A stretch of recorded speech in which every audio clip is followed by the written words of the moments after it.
We noted a very strange similarity in the behavior, the conduct, the body language of Peter Strzok and Rod Rosenstein that has nothing to do with obstruction of justice.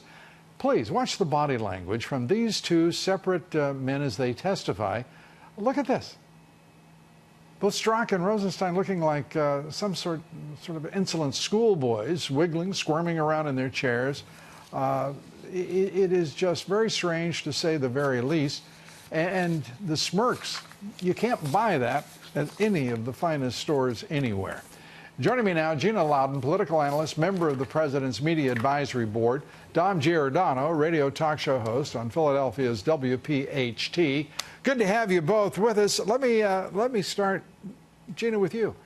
I mean, Rod Rosenstein bouncing up in a chair, Strzok sitting there. I don't know what all of that was about. These are strange folks involved at the top levels of the Justice and FBI. Yeah. Well, Lou, as you know, I can't diagnose someone I have never seen clinically, but I would tell you that looking at them with my background in psychology and knowing that they both still work for the FBI, I hope that they are keeping up with their psychological assessments, because something is very amiss here.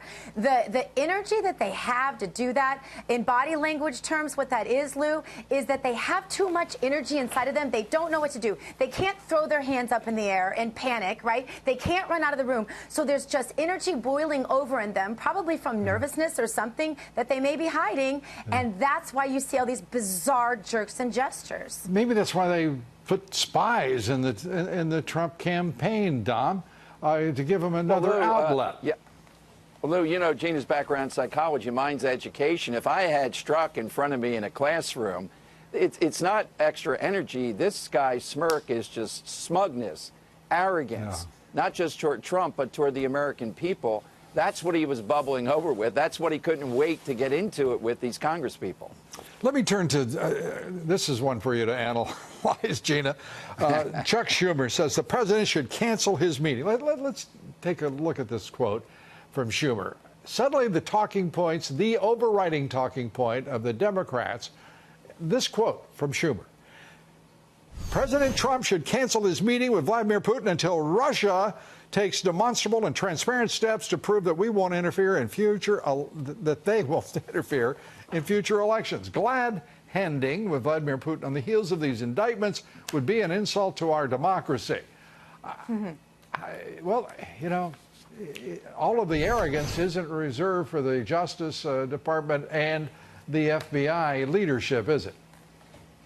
No, sir. The insult to our democracy, and that's, by the way, a Republican democracy. But anyway, the insult to our democratic republic right now is what happened today with Rosenstein, exactly as you have pointed out your entire show. And you know what, Lou, your anger is very righteous. You have millions of Americans behind you who see that this is a threat to our national security. And if this wasn't discussed with our president beforehand, which I can't imagine it was when he's getting ready for this meeting with Putin, then I can't see how this isn't tantamount to treason. We'll have to watch and see. And I certainly don't know all the policies and procedures, but that's the only thing that makes sense to me. This doesn't look like that this was handled well at all, and I think Rosenstein needs to be fired, and perhaps worse. That's the insult to our democracy. Dom, your thoughts? You get the last word. Lou, the timing of this, I mean, to Gina's point, the timing of it, to do it today and then to have this, it takes away Strzok from the front page, but it also puts the president in this position with Putin where he can't go in fresh and go after him on these things. It weakens him, it diminishes him, exactly. And then all they have is to say, don't meet with him. The timing is incredibly suspect. Yeah, suspect, and it is also, everyone's ignoring the last administration.